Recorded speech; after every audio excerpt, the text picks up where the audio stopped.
this is Rhett from Power Needy Motorsports, and today we're going to show you how to install your Power Needy downpipe.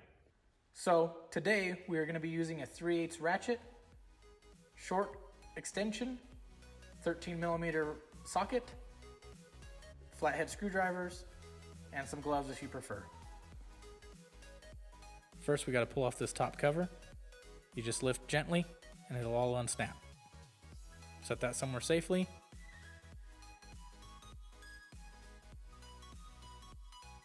Now next we got to take off the MAP sensor.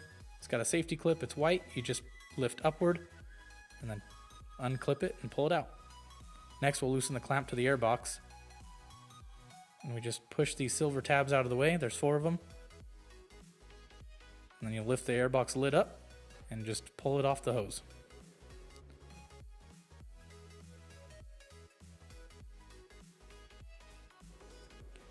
Go ahead and pull the filter out. And what we're going to do is we're just going to grab the airbox gently and lift up. There's just rubber grommets. We're going to lift that straight up and out. Next we need to do the O2 sensors. There's the same safety clips, just like the MAP sensor. Just pull them backwards and then unclip them. Now to slide those out of there, you just need a screwdriver, and there's a little push tab.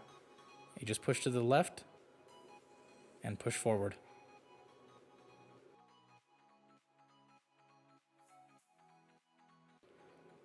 Go ahead and get the harness out of the clips.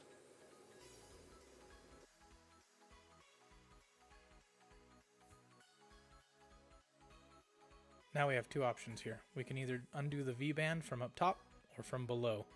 We found it easiest just to go ahead and do it right here. So just loosen that and slide it up out of the way.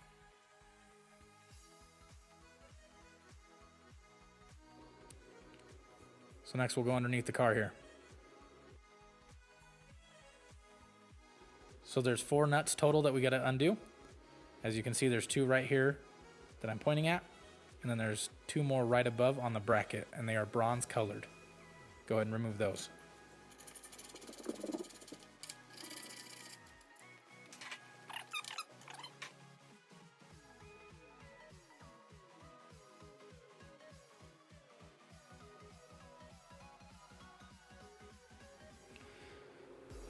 Just be careful to watch your O2 sensors so you don't damage one of the wires.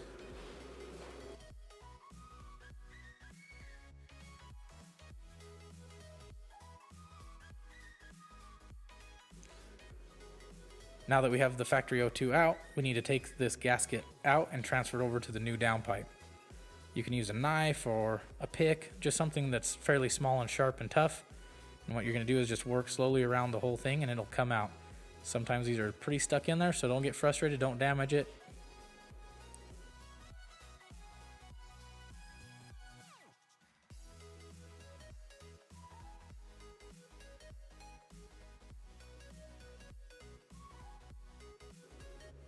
And once it's out, now we're going to move it over to the new one. And this goes in pretty simple. Just line it up and push it in.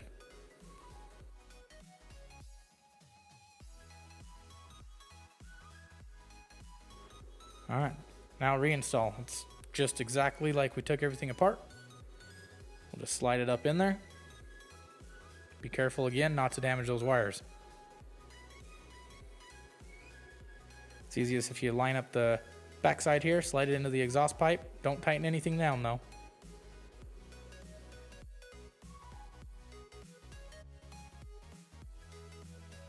Get the bracket on. Just put the nuts on there so it can't fall off. And then we'll get the V-band up in there and get that all clocked and straight. And once we do that, what you'll do is you'll start tightening stuff down. You're going to need to wiggle it a little bit. You're going to make sure you want to have room against the transmission case. Once we got that done, now we'll go back to the top, put the airbox back in.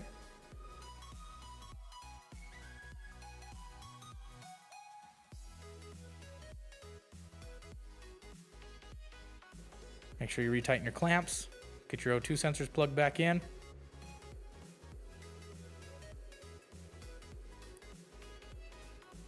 And then bam, you're done. Put the cover back on. And the best part, now you get to hear the beautiful sound.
it.